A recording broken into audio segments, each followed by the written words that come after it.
সৌজন্যে trust bank PLC, সব সময় সবখানে সবার জন্য।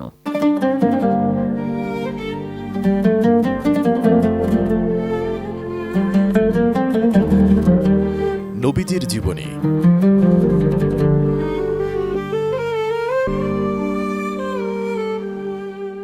চাচাতো ভাই হযরত আলী ইবনে আবু তালিব রাদিয়াল্লাহু তাআলা আনহু ইসলাম গ্রহণ করলেন। তখন তার বয়স সবেমাত্র 10 বছর। তিনি রাসূল সাল্লাল্লাহু আলাইহি ওয়াসাল্লামের ঘরেই ছিলেন। ইসলামের অভ্যুদয়ের পূর্বেই দুর্ভিক্ষকালে তাকে রাসূল সাল্লাল্লাহু আলাইহি ওয়াসাল্লাম আবু তালিবের নিকট থেকে চেয়ে নিয়ে নিজের পরিবারভুক্ত করে নিয়েছিলেন। তারপর রাসূল সাল্লাল্লাহু আলাইহি ওয়াসাল্লামের আজাদকৃত যায়েদ ইবনে হারিসাও ইসলাম গ্রহণ করলেন।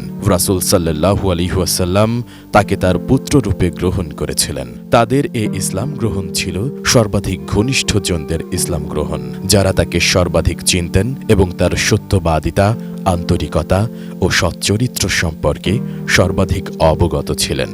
আর ঘরের লোকেরাই তো ঘরে কি আছে তা সবচাইতে ভালো জানে। আবু কুহাফার পুত্র হযরত আবু বকর রাদিয়াল্লাহু তাআলা আনহু ইসলাম গ্রহণ করলেন।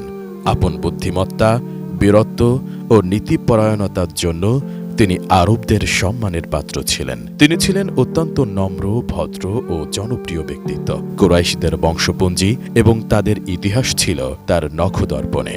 তিনি ছিলেন ব্যবসাজীবী।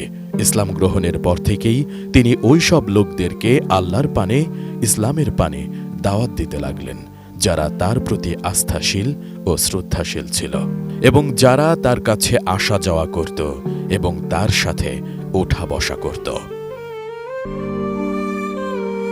সৌজন্যে ট্রাস্ট ব্যাংক পিএলসি, সব সময় সবখানে সবার জন্য।